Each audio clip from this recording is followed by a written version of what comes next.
Franklin Sporting Goods has been around since 1946, and for the last decade, they have been in the pickleball space. A few short years ago, the Ben Johns signature paddle was one of the best-selling paddles on the market, but since the departure of their signature pro and the fast-moving paddle landscape, it seems that they had lost their edge. Until now. The Franklin C45 is a very unique and intriguing paddle that I am excited to talk to you about. But before we do that, it would mean a lot if you could hit the subscribe button down below. It greatly helps the growth of my channel so I can continue to put out content like this review. Lastly, Franklin did provide me with this paddle, but no review was promised, no money exchanged hands, and all thoughts are my own. With that out of the way, let's jump into some specs. The C45 is currently only available in a hybrid shape, with more shapes to come at a later date. One note is that this paddle is narrower by 0.2 inches compared to other hybrid paddles. This leads it to be just slightly less stable compared to some other hybrids you may have used. This paddle is also 14 millimeters, but a 16 millimeter will also be available at a later date. This paddle has dual stamped approval from the USAP and the UPAA. I would classify this as a power paddle, but more on this later. The C45 is of Gen 3 construction with a dual foam edge wall around the paddle's perimeter. The surface type is a 3-layer unidirectional carbon fiber with 2 layers being placed at a 45-degree angle, hence the name C45. The handle length of this paddle is 5.7 inches. Also, I just wanted to note that this may be the best feeling stock grip I have ever seen on a new paddle. The swing weight of my unit came in at 105, the twist weight came in at 5.6, and the static weight was 7.5 ounces. Retail this paddle is $229.99, but with code JJPB, that price does come down to $207. This paddle has been a very interesting one to play test, and I wanted to make sure I took my time to gather my thoughts for this review. And with that extra time, I've been able to put about 25 hours of gameplay on my C45, and so far the core is still intact. However, this isn't a guarantee, and it doesn't mean that it might not happen to yours. Out of the box, this paddle is very light, and I mean very light. I know some may see the 105 swing weight and be very excited, but in my experience, there is nothing to be excited about with this paddle's stock.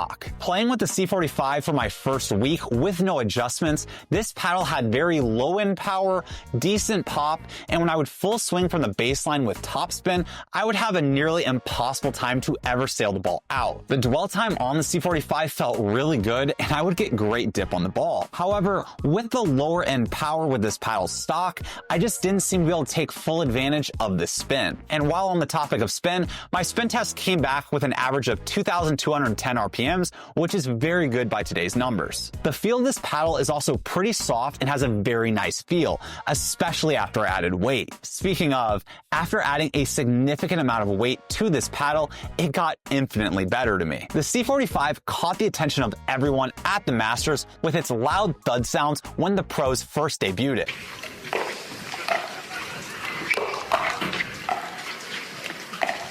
In my experience, this sound is only achievable with a good amount of weight, but I still have not quite experienced that same level of thud that I heard firsthand at that PPA event. I ended up adding 4 grams of tungsten on each side of my paddle on 3 and 9 o'clock, with adding 2 grams at 12 o'clock, which I rarely do. The top of this paddle just felt very dead and hollow to me, but with that added perimeter weighting on top, this was much improved. After my alterations, my swing weight on my paddle went up to 114, which is still fairly low for what I'm used to. My hand speed still felt great when I was in firefights, even with that added weight. The sweet spot felt much nicer, but I wouldn't say it's amazing. The biggest improvement to me was the power, with much better plow through and much improved power from the baseline. My backhand flicks greatly benefited after the alterations, really allowing me to take advantage of that 5.7-inch handle. I wasn't overly crazy about this paddle when I first got it, but over the last month, the C45 has really grown on me. Over the past month, I've gotten a ton of questions about how to set up the C45,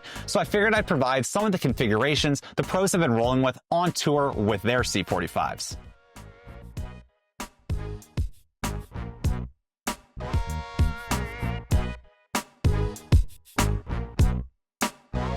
The C45 is a really fun paddle that, in my opinion, needs weight to be fully enjoyed. You certainly can play it stock if you wish, but I would recommend the Paddletech ESQC over the C45 if you are looking for a poppy paddle that still plays solid stock at a low 105 swing weight. But if you don't mind the alterations and you love customizing your paddle, then the C45 is a great option for you. The performance and feel that you can unlock is certainly unique, and the C45 is just a really enjoyable paddle. With weight, this paddle has really good power, but nothing crazy, while having great dwell that really adds to control on drives and dinks. This paddle can get a bit poppy, so shots from the transition zone may be susceptible to pop-ups, but that's the case with most Gen 3 power paddles on the market today. Overall, I am happy to see Franklin innovating again, and I think the C45 is in a good spot to have a very successful run, especially with more shapes on the way. If you are excited for the C45, I would love to hear down in the comments why. If you are waiting for another shape or thickness of this paddle, I'd love to read which one. If you have any questions for me, feel free to leave those down below in the comments. And with that, thank you guys for watching, and I'll see you next time.